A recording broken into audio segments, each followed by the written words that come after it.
So hello everyone, जौहर study tube पर आपका again से वेलकम है। तो चलिए आज के झारखंड जीके प्रैक्टिस सेट को स्टार्ट करते हैं। प्रश्न है, राज्य के किस जलवायु प्रदेश को महाद्वीपीय प्रकार का कहा जाता है? तो राज्य के किस जलवायु प्रदेश को महाद्वीपीय प्रकार का कहा जाता है? वह कहा जाता है उत्तरी व उत्तरी पश्चिम क्षेत्र को। नेक्स्ट प्रश्न है, शीत ऋतु में कहाँ का तापमान हिमांक के भी नीचे चला जाता है? तो शीत ऋतु में बात करें तापमान हिमांक के नीचे चला जाता है, वह क्षेत्र है पाट क्षेत्र।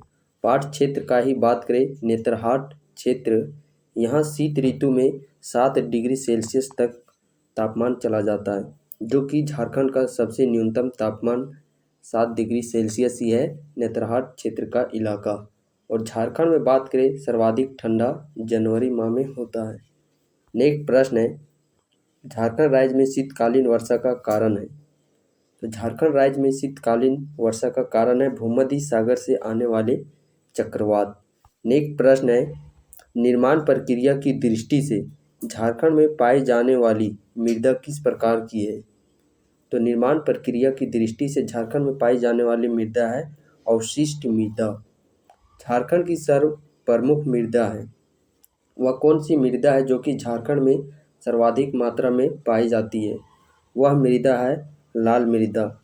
और लाल मृदा का निर्माण बात करें जो कि आर्कियन काल के चट्टानों से इसका निर्माण हुआ है, और यह सर्वाधिक छोटा नागपुर क्षेत्र में इसका सर्वाधिक समृद्ध भंडार पाया जाता है लाल मृदा का। छोटा नागपुर क्षेत्र का बात करें तो इसके 90% भूभाग पर सिर्फ लाल मिट्टी ही पाया जाता है। नेक्स्ट प्रश्न है, कौन सी मृदा गहरे लाल रंग की होती है? कौन सी मृदा है जो कि गहरे लाल रंग की होती है? वह मृदा है लेटेराइट मृदा। कौन सी मृदा? लेटेराइट मृदा। नेक्स्ट प्रश्न है, छोटा नागपुर के कितने प्रतिशत क्षेत्र में लाल मृदा पाई जाती है? तो अभी हम लोगों ने जैसा कि बात की, छोटा नागपुर के 90% भूभाग पर लाल मृदा पाया जाता है। छोटा नागपुर का संपूर्ण क्षेत्रफल बात करें वह है 83,227 वर्ग किलोमीटर। इसके 90% भूभाग पर सिर्फ लाल मृदा पाई जाती है। राजमहल के पहाड़ी क्षेत्र में कौन सी मृदा पाई जाती है? राजमहल के पहाड़ी क्षेत्र में कौन सी मृदा पाई जाती है? काली मृदा। और काली मृदा का निर्माण बात करें जो कि बेसाल्ट कर्म के चट्टानों से हुआ है। नेक्स्ट प्रश्न है, कौन सी मृदा मोटे अनाजों के लिए अधिक उपयुक्त है? तो वह मृदा है रेतीली मृदा, जो कि मोटे अनाजों के लिए अधिक उपयुक्त है। नेक्स्ट प्रश्न है, पंकीली मृदा को स्थानीय भाषा में क्या चीज कहा जाता है? केवाल।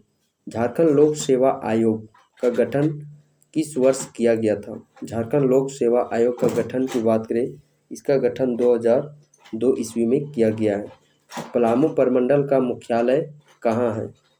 पलामू प्रमंडल का मुख्यालय बात करें जो कि मेदिनीनगर है, जिसे डाल्टनगंज के नाम से भी जाना जाता है। नेक्स्ट प्रश्न है, डोमकच गीत कब गाया जाता है? डोमकच गीत की बात करें तो यह कब गाया जाता है? विवाह के अवसर पर, संतान के उत्पत्ति के अवसर पर झंझायन गीत गाया जाता है, और पर्व त्यौहार में झूमर गीत गाया जाता है। बिरसा मुंडा की मृत्यु कब हुई? बिरसा मुंडा की सबसे पहले इनका जन्म बात करें तो 15 नवंबर 1875 ईस्वी में इनका जन्म हुआ था, और मृत्यु की बात करें 9 जून 1900 ईस्वी में हैजा नामक बीमारी के कारण रांची के एक जेल में हुई थी। नेक्स्ट प्रश्न है, महात्मा गांधी पहली बार रांची कब पहुंचे थे? तो महात्मा गांधी पहली बार रांची कब पहुंचे? 4 जून 1917 ईस्वी को। नेक्स्ट प्रश्न है, राजमहल ट्रैप की औसत ऊंचाई कितनी है? राजमहल ट्रैप की औसत ऊंचाई बात करें 400 मीटर। राजमहल ट्रैप कैसी चट्टानों से निर्मित है? तो राजमहल ट्रैप में सर्वाधिक मिट्टी पाई जाती है काली मृदा, और काली मृदा का निर्माण हुआ है बेसाल्ट कर्म के चट्टान से। तो इस प्रकार बात करें राजमहल ट्रैप में किस प्रकार की चट्टानें पाई जाती है? बेसाल्ट कर्म की चट्टानें। नेक्स्ट प्रश्न है, छोटा नागपुर पठार किसका भाग है? छोटा नागपुर पठार बात करें या प्रायद्वीपीय पठार का भाग है। झारखंड की सबसे नूतन से तात्पर्य है नया नवीन भौतिक संरचना कौन है? तो झारखंड की सबसे नई भौतिक संरचना है राजमहल ट्रैप। नेक्स्ट प्रश्न, राजमहल ट्रैप का सृजन कब हुआ है? तो राजमहल ट्रैप का सृजन, इसका उत्पत्ति बात करें जुरासिक काल में हुआ है। दामोदर नदी में मुख्य रूप से किस प्रकार की मृदा पाई जाती है? तो दामोदर घाटी क्षेत्र में बात करें मुख्य प्रकार से मृदा पाई जाती है बालुई मृदा, लाल मृदा। फर्स्ट प्रायोरिटी में बालुई मृदा, सेकंड प्रायोरिटी में लाल मृदा। यदि ऑप्शन में बालुई मृदा नहीं है देन उस कंडीशन में सेकंड प्रायोरिटी हम लोग को देना है लाल मृदा को। नेक्स्ट प्रश्न है, झारखंड में कौन सी बरसाती नदी नहीं है? तो झारखंड की एकमात्र सोन नदी, कौन सी नदी? सोन नदी, जो कि बरसाती नदी नहीं है। नेक्स्ट प्रश्न, उत्तरवर्ती नदियों का कौन सा उदाहरण नहीं है? वह कौन सा नदी है जो कि उत्तर की दिशा में प्रवाहित नहीं होती है? वह नदी है ब्राकर नदी। इसके अलावा सोन, उत्तरी कोयल और पुनपुन, ये तीनों प्रभावित होती है उत्तर दिशा की ओर। ब्राकर नदी उद्गम बात करें पद्मा हजारीबाग से, सोन नदी का उद्गम अमरकंटक की पहाड़ी से, पुनपुन छोटा नागपुर के पठार से, और बात करें उत्तरी कोयल पिस्का रांची से। और उत्तरी कोयल किस नदी की सहायक नदी है? तो सोन नदी की सहायक नदी है उत्तरी कोयल। ब्राह्मणी नदी का उद्गम स्थान है, ब्राह्मणी नदी का उद्गम स्थान बात करें, इसका उद्गम होता है दुधवा पहाड़ी देवघर से। राजमहल की पहाड़ी से गुमानी नदी का उद्गम बांस पहाड़ी गोड्डा से। बांसलोई नदी का उद्गम रांची की पठार से। स्वर्णरेखा नदी और दक्षिणी कोयल नगड़ी रांची के पठार से इनका उद्गम होता है। इनमें से कौन सी सोन नदी की सहायक नदी है? तो सोन नदी की सहायक नदी कौन सी है? वह नदी है उत्तरी कोयल नदी, जो किसका उद्गम है पिस्का रांची से। और उत्तरी कोयल की दो सहायक नदी है, एक सहायक नदी है औरंगा और एक सहायक नदी है अमानत। किऊल नदी देख पा रहे होंगे, इसका उद्गम बात करें तो इसका उद्गम गिरिडीह जिला से होता है। नेक्स्ट प्रश्न है, किक्कट और बमागदी किस नदी का उपनाम है? किक्कट और बमागदी के नाम से कौन सा नदी जाना जाता है?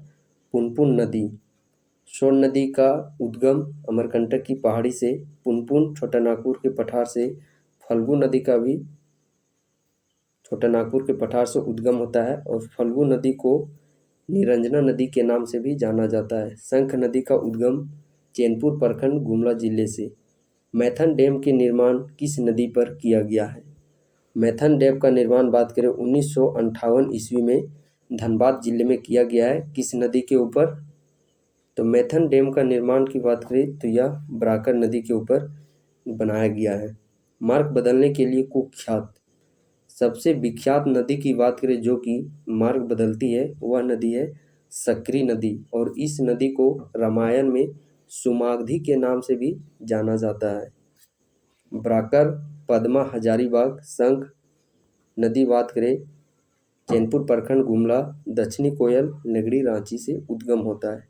नेक्स्ट प्रश्न है, झारखंड की कौन सी एकमात्र नदी है जो बंगाल की खाड़ी में स्वतंत्र रूप से गिरती है? वह नदी है स्वर्णरेखा नदी। अजय नदी का उद्गम मुंगेर बिहार से, मयूराक्षी त्रिकुट पहाड़ी देवघर से, बांसलोई नदी बांस पहाड़ी गोड्डा से, स्वर्णरेखा नगरी रांची से उद्गम होता है। नेक्स्ट प्रश्न है, रामायण में किस नदी को सुमागधी कहा गया है? सकरी नदी को। बात करें यदि हम लोग कन्हर नदी की, तो इसका उद्गम सरगुजा स्थान जो कि छत्तीसगढ़ में स्थित है, यहाँ से इसका उद्गम होता है। कौन नदी का? कन्हर नदी का। नेक्स्ट प्रश्न है, निम्नलिखित में से कौन सी नदी छोटा नागपुर पठार के पश्चिमी छोर में उत्तरी कोयल के विपरीत बहती है? तो उत्तरी कोयल के विपरीत बहती है शंख नदी। नेक्स्ट प्रश्न, ऊपर टिपी बिहुआ किस प्रकार का बिहुआ है? ऊपर टिपी बिहुआ बात करें हरण बिहुआ का प्रकार है। हठ बिहुआ का दूसरा नाम क्या है? हठ बिहुआ का दूसरा नाम है अनादर बिहुआ और घर घुस्सू बिहुआ, यानी कि ऑप्शन नंबर सी। नेक्स्ट प्रश्न, राज्य की जनजातियों की भाषा का वर्ग है? तो राज्य की जनजातियों का भाषा का वर्ग है मुंडा भाषा। राज्य की जनजातियों में प्रथम स्थान है संथाल का, तो द्वितीय स्थान किस जनजाति का है? द्वितीय स्थान बात करें उरांव जनजाति का, तीसरा मुंडा और चौथे नंबर पे आती है जनजाति हो जनजाति। राज्य की असुर जाति का क्षेत्र है। राज्य में जो असुर जनजाति है यह किस क्षेत्र में निवास करती है? सिंहभूम क्षेत्र में। राजमहल की पहाड़ी में बसी प्रमुख जनजाति कौन सी जनजाति जो कि राजमहल की पहाड़ी में निवास करती है? सोरिया पहाड़ी जनजाति। राज्य की समस्त जनजातियाँ पूर्णतः बहिर्विवाही हैं। इस बहिर्विवाही का तात्पर्य है, तो इसका तात्पर्य बात करें समान गोत्र में विवाह नहीं करना। क्या चीज़? समान गोत्र में विवाह नहीं करना। राज्य के पलामू जिले में सर्वाधिक जनजाति निवास करती है, वह जनजाति है कोरवा जनजाति। और कोरवा विद्रोह बात करें पलामू क्षेत्र में 1881-82 ईस्वी में घटी थी। मुंडा विद्रोह 1895 ईस्वी में। उरांव विद्रोह, उरांव धर्म विद्रोह के नाम से कौन सा आंदोलन जाना जाता है? टाना भगत आंदोलन को उरांव धर्म आंदोलन के नाम से जाना जाता है। घटना है 1914 ईस्वी की। भूमिज विद्रोह की बात करें तो यह घटना है 1832-33 ईस्वी की।